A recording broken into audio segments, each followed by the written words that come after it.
11th meeting of Senate Finance Committee will come to order. We have only one item on the agenda, and that's the confirmation hearing for MMB Commissioner Erin Campbell. Commissioner Campbell, you want to come forward, please?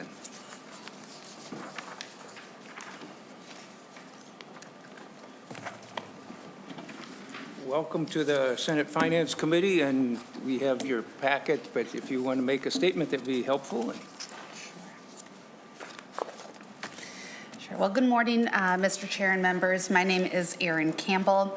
I've been at Minnesota Management and Budget since July of 2022, when I became a deputy commissioner there for Enterprise Employee Relations.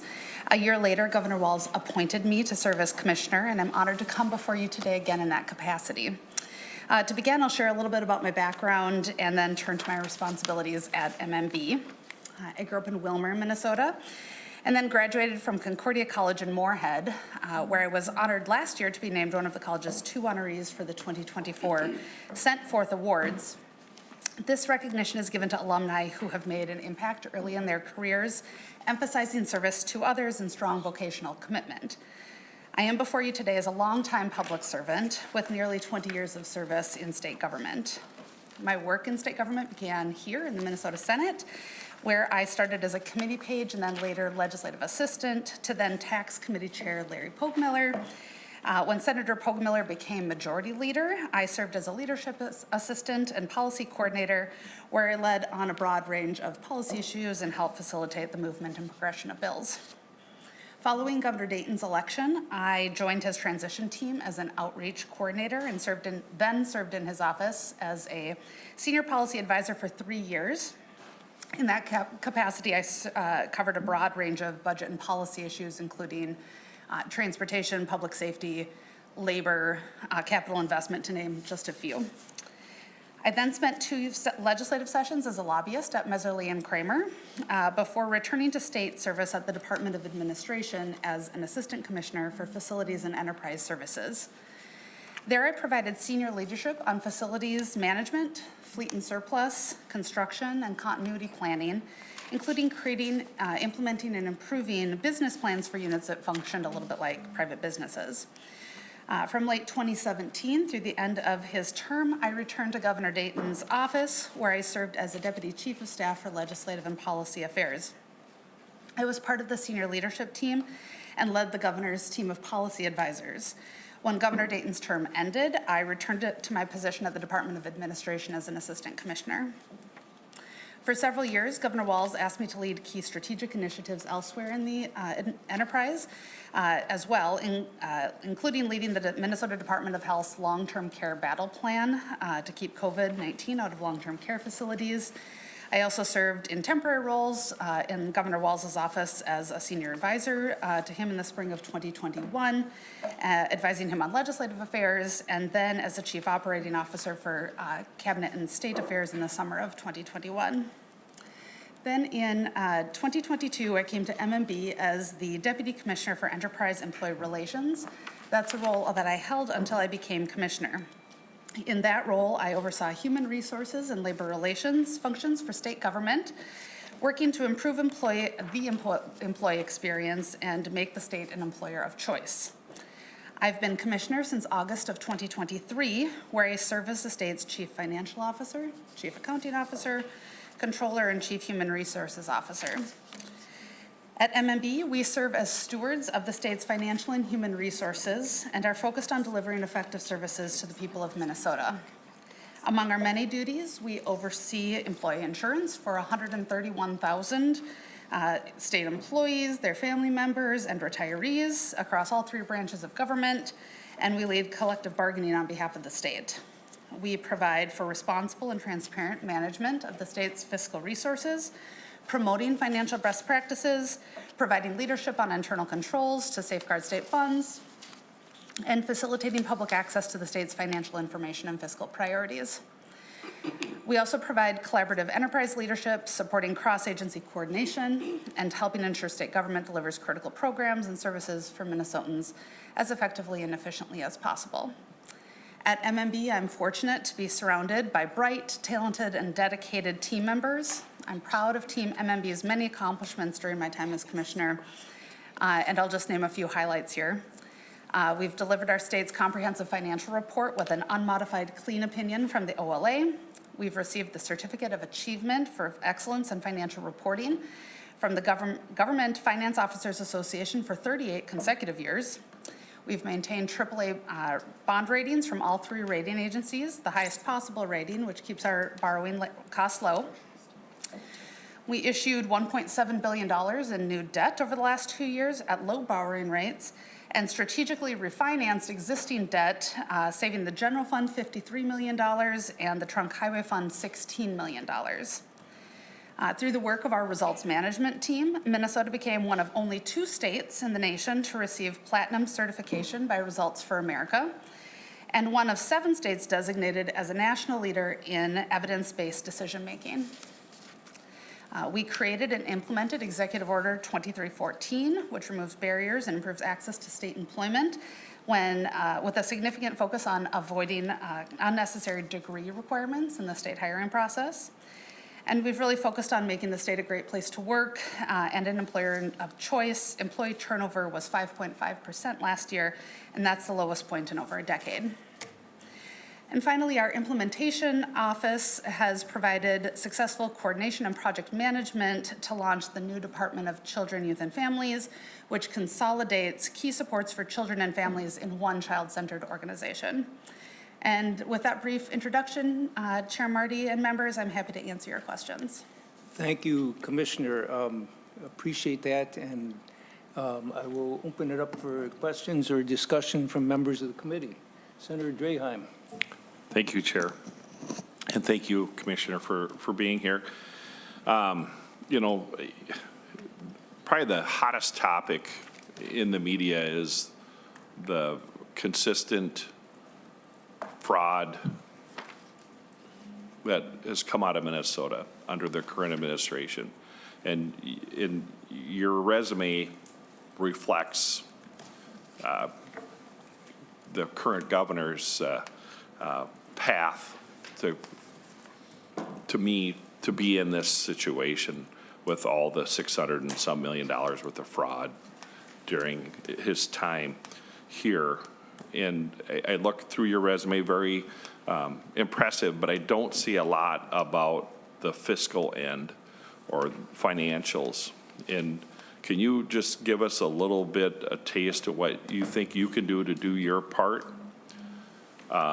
to cut down on the fraud, waste, and abuse that seems to be in the headline every week under Governor Walz's administration? And who does the buck stop with that? Is it your agency? Is it the individual agencies? Is it the governor? So I guess those 2 main questions. What's your interpretation of that? Mr. Chair, Senator Draheim, what I would say is that at MMB, we have a team of financial professionals who are working to support agencies with financial best practices every day, as well as an internal controls team. I think one of the things that we can do to support the enterprise in this space is really help to improve the culture of compliance in state agencies through increased training, and that is something that we've done on the human resources side. So we already have a robust training program for state employees, but we are focused now on trying to build on that to make sure and to improve our messaging to state employers, our communications to state employees, to make sure that it's really clear what their responsibility is and to help them understand what to look for, how and when to report, and make sure that they are supported by their supervisors and managers in advancing, concerns that they've brought forward. I think each individual commissioner ultimately has a responsibility to oversee their agency, and at the end of the day, we all work for the governor. Thank you, Chair, and thank you, Commissioner. So the control team, is that a new control team, or is it the same control team that we've seen through all the fraud that we've had?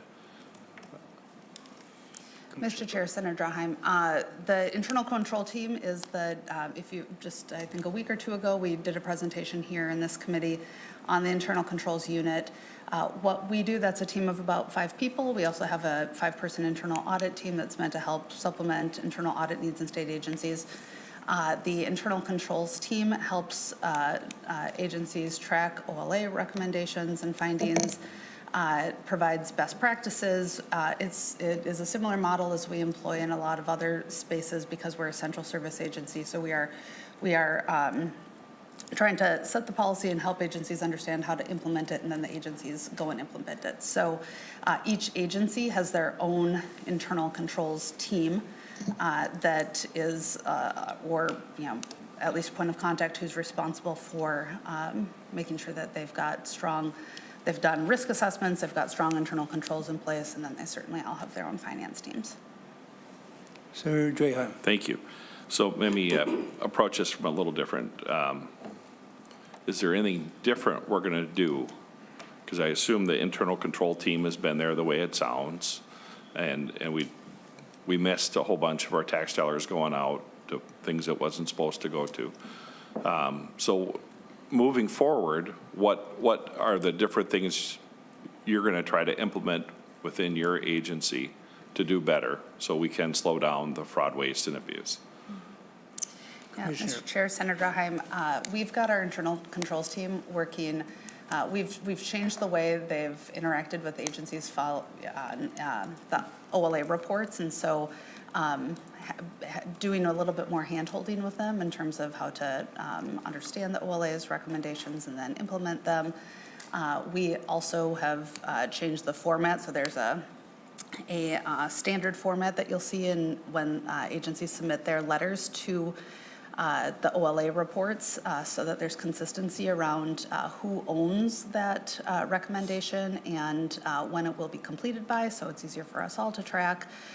And I think that that increased training side of it, that culture of compliance, is certainly something that the team will be taking on. Chair. Senator Draheim. One more, and then I'll let someone else go. Two other thoughts I have, and one is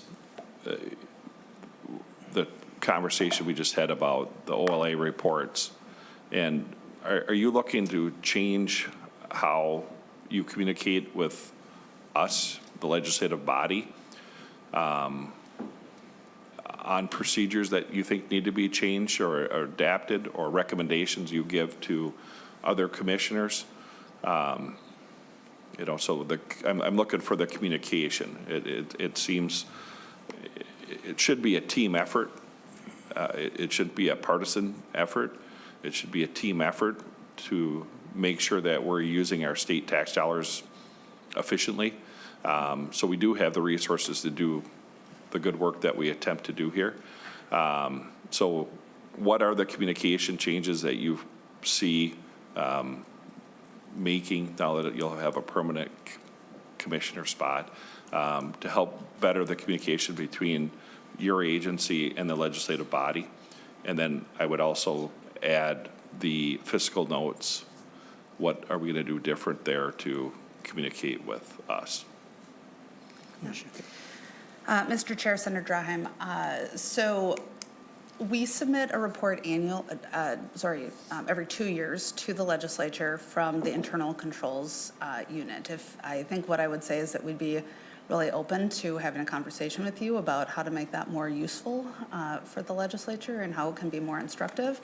I think one of the things that we've been thinking a lot about, we've really worked over the last several months to try to improve our relationship and communication with the Office of the Legislative Auditor, and so working more closely with Auditor Randall. And I think you know that they've got their own report, and one of the things that we've been thinking about is what is the right way to sort of reconcile those things and report to the legislature so it's instructive. I think that I would just say that we're open to that conversation. We want it to be useful to you. And then on the Fiscal note side, so MMB does not have a formal role in the fiscal note process that runs through the Legislative Budget Office, but it is certainly in our interest, and I know in yours, to have good and accurate fiscal notes that you can trust. Our executive budget officers, who are nonpartisan staff who work on the governor's budget and on the fiscal notes, they do review them for consistency, and so I would just say that, we want to, if you're experiencing an issue with a fiscal note, you should reach out to us and speak to somebody. I know I made that offer last year, and I only heard from one legislator, and so I would just say, you can call on us to identify a concern. If you don't do that, we may not know, but otherwise it is, our policy to work with the agencies to provide consistency in fiscal notes, and then we hand it over to the Legislative Budget Office, who has the more formal role. Thank you. Senator Jasinski. Thank you, Mr. Chair and Commissioner. Following up a little bit on Senator Draheim's original point, and again, this is things I hear in my district, and with the waste, the fraud, and the abuse, I think the last number I saw was $640 million since 2019.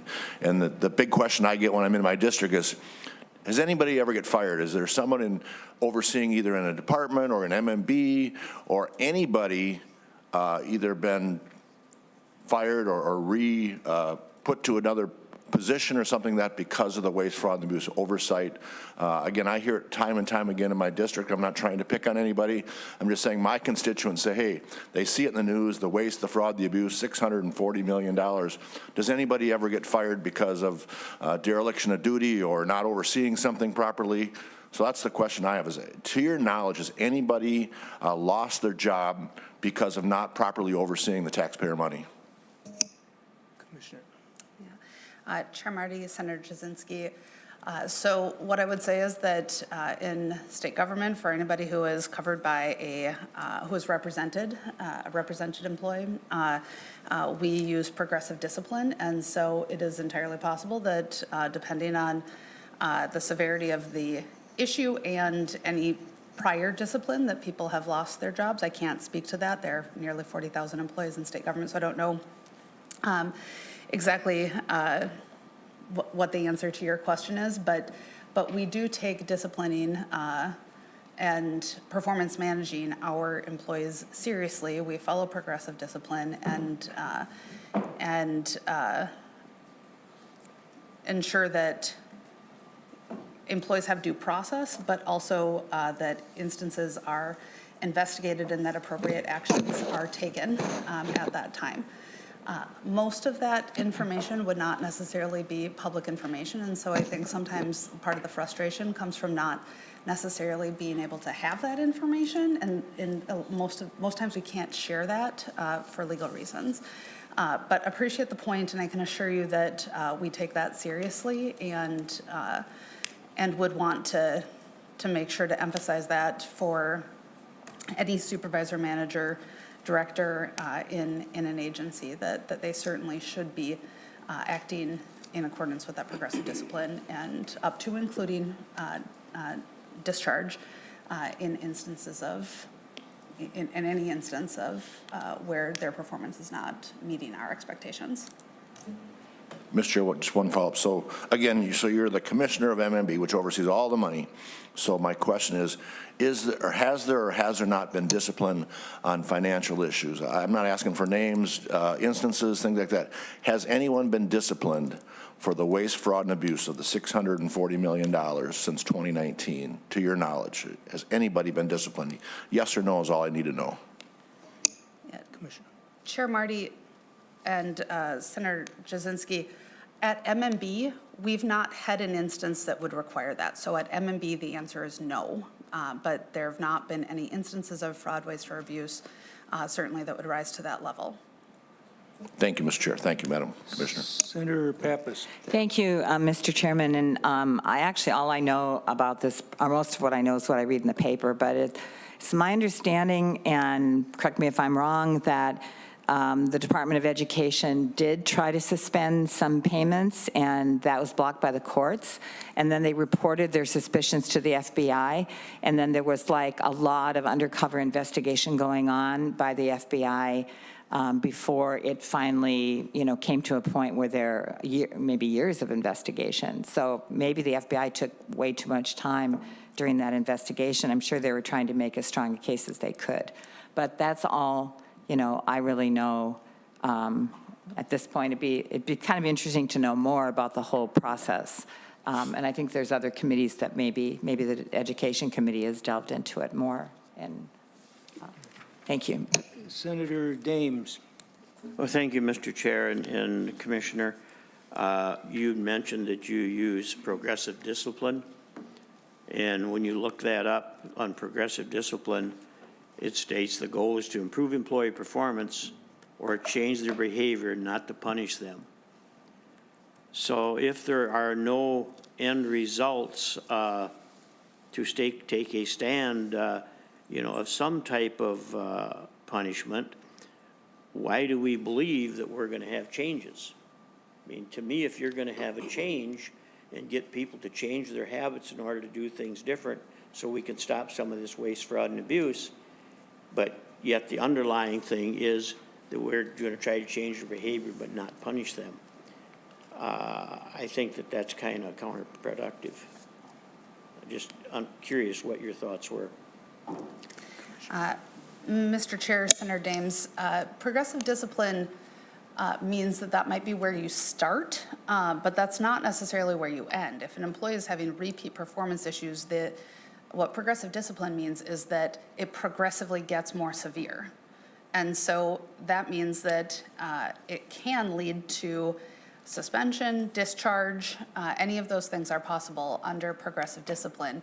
It's meant to try to catch things early so that if a supervisor or manager is noticing something, that they catch something, that they speak to their employees about that, set clear expectations, and if it continues to be a problem, the discipline progressively gets more severe. And it is certainly the case on any number of things in state government that employees are disciplined up to and including discharge on a regular basis. Further questions? Senator Pratt. Thank you. Thank you, Mr. Chair, and thank you, Commissioner. And would you describe your role as Chief Financial Officer of the state? Sure. Second. Chair Marty, Senator Pratt, as Chief Financial Officer, I am responsible for overseeing the state budget process and financial reporting of state agencies. Senator Pratt.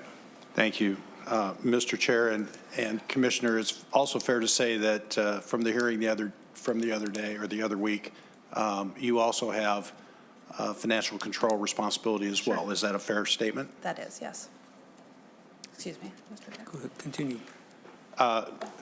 Mr. Chair, I kind of want to follow up on some of what my colleagues have already said. One of the things about a chief financial officer and having that financial control responsibility is making sure that the other departments are in fact implementing that. And no department, I think, has shown systemic fraud and lack of controls more than DHS. What have you specifically done in your year and a half to stop the fraud and prevent the fraud from going out at DHS? Commissioner. Mr. Chair, Senator Pratt, what we have done there is support them in their budget requests as they bring forward, as they've identified what they need internally to address some of the issues that they're seeing. Our internal controls team supports them and works with them on a regular basis. They're part of the same community of practice, and so we are sharing best practices with them. We are helping them implement the findings of the legislative auditor. We are certainly sharing best practices when it comes to financial management and working with them on a regular basis on financial reporting issues. Mr. Chair, and thank you, Commissioner, but that sounds pretty fluffy. I guess the question is, who's accountable? Are you accountable? Is the governor accountable? I mean, where does the buck stop? Mr. Chair, Senator Pratt, as I said just a few minutes ago, I believe that each commissioner is ultimately responsible for ensuring that their agency is functioning well, following state statute, using taxpayer dollars wisely. We are here to support them in that effort, and ultimately, we all work for the governor. Thank you, Mr. Chair. And Commissioner, I wish you'd take a more hands-on approach, quite honestly. There's a lack of leadership in the agencies right now, and we've seen that. Lack of accountability for implementing the OLA, financial controls. As chief financial officer, at least in the corporate world, there would be a direct line of accountability, and I believe that exists in our current statutes, that direct line of accountability is there. I've not seen that leadership. I'm trying to figure out if it's you or if you're being held back by the governor. And it sounds, if you're all accountable to the governor, I'm going to suggest that it's probably the latter. But Mr. Chair, as we go into this session, we have gone from a $5 to $6 billion structural surplus to a $5 billion deficit. Commissioner, when did you notice that the state had overspent? And how did you warn legislative leaders and the governor that the spending was going to result in that type of deficit? Mr. Chair, Senator Pratt, that information is delivered in the November and February forecasts, and so I would say November, my first forecast is when we began to highlight in the forecast that we foresaw that there were going to be some issues, and continued that conversation in the February forecast and again in the November forecast. Mr. Chair. Senator Brett. Thank you, Mr. Chair. Commissioner Campbell, I know when you highlighted it, my question was, when did you notice it? Commissioner Campbell. Mr. Chair, Senator Pratt, I started in August and of 23 and delivered my first forecast in November of 23, and so I would say leading up to that forecast as we looked through all of our state's financial information. Senator Pratt. Thank you, Mr. Chair. So in November of 23, you started to see that we were having financial problems heading into the 2024 session. That's what I understood from your answer. Is that correct? That is Mr. Chair, Senator Pratt, that is the information that we shared in the November forecast. Thank you. Senator Murphy. Thank you, Mr. Chair and Commissioner. I want to turn our attention to another issue that you raised, but do think it is important from my perspective to touch on what we're just discussing. I won't belabor the structural imbalance that is 4 years out, that is driven by largely an aging population for whom we care. We'll debate that down the line, but I appreciate the questioning. As I have listened to my colleagues talk about the issues of concern around fraud, I keep going back to the very, very simple idea of if someone robbed a bank, of course the people responsible for the financial institution, the bank, would take action. But I think we would all look around and say, who did the robbing? And as we question state employees and their integrity, I think we have to remember that whatever it is that is driving what we see in terms of fraud is being done to our state government and done to our public dollars and not by. And I think it is important to draw that line. I am grateful for the work that we did in 23 and 24, both in terms of oversight and changing the law. This afternoon, in state government, the legislature is going to hear Senator Gustafson's proposal for an inspector general, which is a supplement to what has been proposed by the administration and the executive order that you've already put in place. So what I see is both my colleagues in the Senate and the administration acting in response to what is being done, in contrast to what we're seeing at the federal government at this point, where inspector generals are being fired, where we are seeing oversight positions being dismissed. And so I do think here in Minnesota, we are taking this issue incredibly seriously, and do wonder about the mixed message that we're getting from a new administration in Washington, D.C., and their seriousness about this issue, particularly because some of the issues we're dealing with are dealing with federal dollars and federal programs.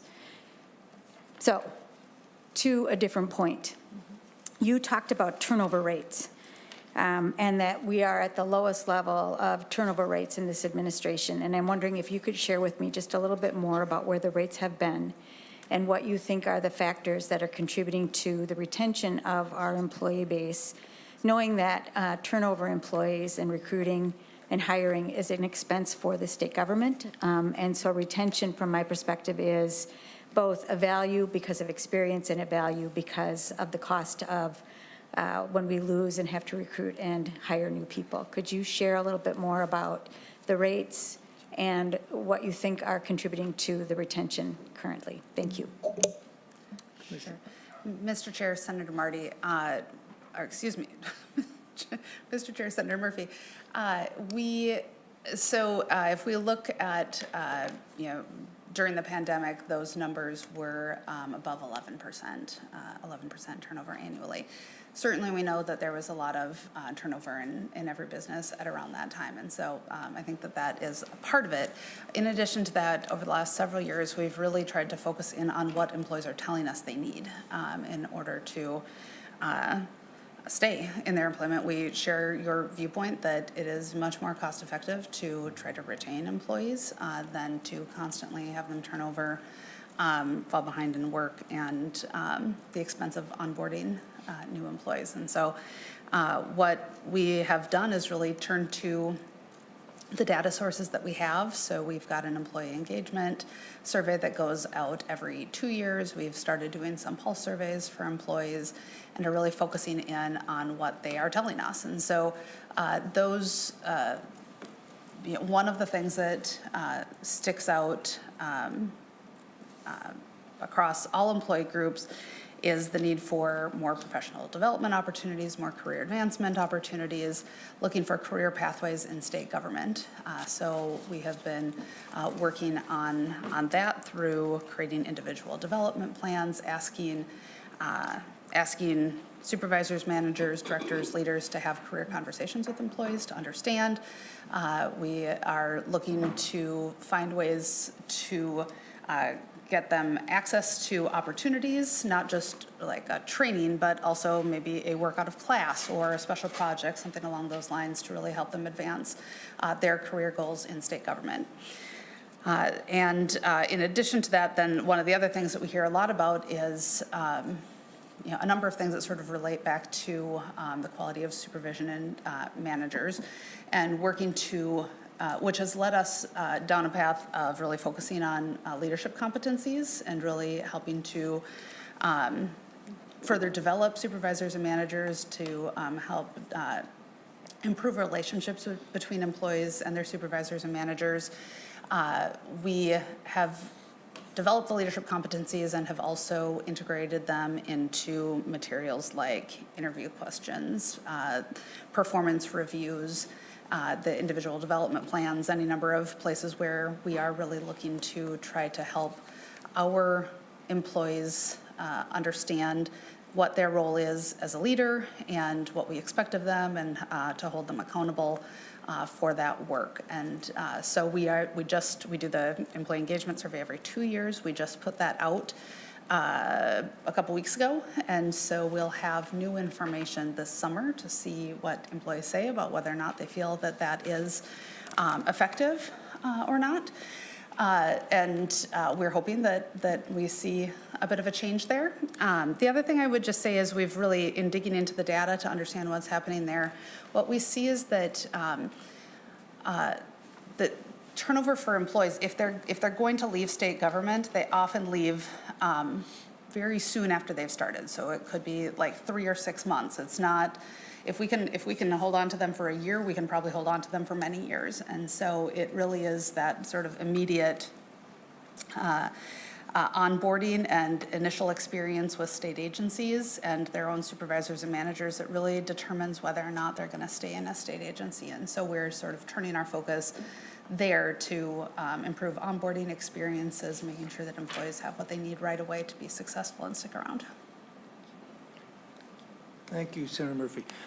Commissioner, I was going to say that I wanted to think one of the points that I think we ought to make clear, given the previous discussion, is that when we're talking about, quote, fraud, it's not fraud by your agency or any state agency. Has been fraud, as Senator Murphy mentioned, fraud against them by private businesses and private individuals. And that's very important, and that part of the address of this, and sometimes the only way to deal with it, is to prosecute those folks. And the fact that we have a number of people serving time in prison now because of previous fraud, I think that's very important. And what I think some of my colleagues call waste, I think school meals for kids was a huge new expense to make sure that kids are well fed at school. And some feel that's wasteful. I understand, but I think that that's things like that in disability services. Some of the things that are driving government expenses, I don't feel those are wasteful. But given that, I think that it's important, and also, as Senator Murphy mentioned, I mean, I think that the steps we took on related to grant administration the last couple of years, the steps the governor is proposing, and Senator Gustafson's Inspector General proposal, I think those are important ones, and I think comparing that what's happening nationally, I think Minnesota's moving forward on this. Federal level, I'm afraid we're moving backwards at big speed. But to your confirmation, I wanted to say I appreciate the good work you've been doing in managing our state budget and addressing management and fiscal concerns, and especially in terms of, I think every time I've reached out to you, and I think I've heard other colleagues say the same thing, you've tried to respond. And people may not agree with your answers, but they know you're trying to be responsive and open to this, and I guess I appreciate that very much. Senator Pratt and then Senator Pappas. Well, thank you, Mr. Chair. And just kind of to follow up on your comments, of course the fraud is coming from, private sectors. Nobody's accusing our state employees of perpetrating fraud. What we are saying, however, is that there lacks the prevention mentality, as the commissioner said, the culture of compliance to prevent the fraud from coming out. And once the fraud has occurred, it's hard to recoup those funds. And the best way to stop fraud is to prevent it, not to catch it on the back end. That's the problem I have with the governor's proposal, is that it's all about finding it after it happens, but not preventing it. And that's, Mr. Chair, where the commissioner and MMB, as our chief financial officer, need to be more accountable to what's happening in those other agencies. She is arguably the highest ranking commissioner in state government. And she's accountable, responsible, as we've shown in statute, for making sure that those controls are in place, and they're not happening. So, Mr. Chair, I think that your argument actually bolsters what we're trying to say, that there's been a lack of leadership in the last year and a half, and I'm hoping that the commissioner is going to take this to heart and start looking at the statutes to say, yes, we must do more to prevent fraud. When she sees a systemic problem in an agency like Human Services, that we're not just talking to them and asking them to fix it themselves, but there's real accountability to go in and fix it. And the only reason I can think that she wouldn't do that is because the governor's holding her back. And as far as chaos, we're seeing from the federal level a massive, massive deficit in debt. And an effort to try to rein some of that back, to make sure our tax dollars are being spent in a manner that actually helps us, that accomplishes its objectives. And when I think of the chaos, Senator Murphy, I think of the end of last session, where we rammed through a 1,400-page spending bill, and we basically ignored the rules of the Senate in order to get it done. And in fact, your press conference, you basically said the ends justified the means. So, you know, we've gone a little off track from the confirmation in many ways. But as chief financial officer, as the chief leader of the state, financial leader of the state, I'm expecting more out of this position. And Commissioner, you've been very responsive. You've been, you know, great to work with, but I have been a little bit frustrated with the lack of what's the word I'm trying to think of? Really accountability of your office and of your agency. And I really do expect more. I expect that when the OLA says this is what we see, that you're going to actually hold commissioners accountable, not just ask them to take a look at it. And Mr. Chair, I think that's, I think that kind of sums it up. Thank you. Senator Pappas, I was told you wanted to make the motion? If so, I can read it for you. Mr. Chairman, if everyone is ready to vote, I didn't want to cut off any questions. Senator Pappas. Senator, Mr. Chair. Senator Jasinski. Just one comment, again, listening to all this, and again, I think we've gone a little bit off track, but to Senator Murphy's point about robbing the bank, and you know, the bank robbers are the ones there, but if the security guards are letting them in the front door and out the back door, we have to look at the security guards, and I believe MMB's job is to be our security guards of our money. So just to that point, we as MMB and you as the chief financial officer, again, and I'll just echo what Senator Press said, we want to make sure that our taxpayers' money is being spent wisely. And once that's gone, it's gone. I haven't seen any money recovered from the $640 million in waste, fraud, and abuse. So again, just echo on that. With that, I'll let that go. Senator Pappas, do you want me to read the motion? yes, Mr. Chairman. Senator Pappas moves to recommend the confirmation of Erin Campbell as Minnesota Commissioner of Minnesota Management and Budget. So moved. On that motion, is there any further discussion? If not, sir. Oh, if not, is this roll call or is this, no? All those in favor say aye. Aye. Aye. Opposed? No. Motion prevails.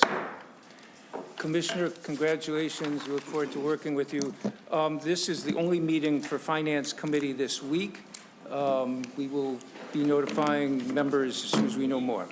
With that, this committee meeting is adjourned. Thank you.